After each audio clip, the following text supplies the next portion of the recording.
Good morning! I have spent the first hours of the day putting on the spoke guards.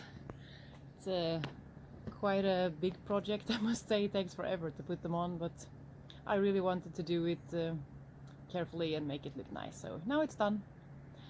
All the painted parts I've kept inside now for a few days so they could be warm, so the paint could dry properly. Hopefully it has actually done that as well. So I'm going to carry all the stuff out now to the garage again. I'm going to continue where I left off yesterday and assemble the throttle. Oops, I was wiggling around the cable a little bit too much, so it came loose inside the carburetor, so I have to take that apart and fix it. Yeah, it's starting to look like a bike again with the wheels on.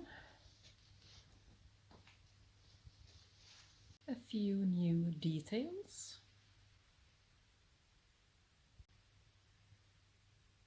And it's finally time to open the new plastic kit.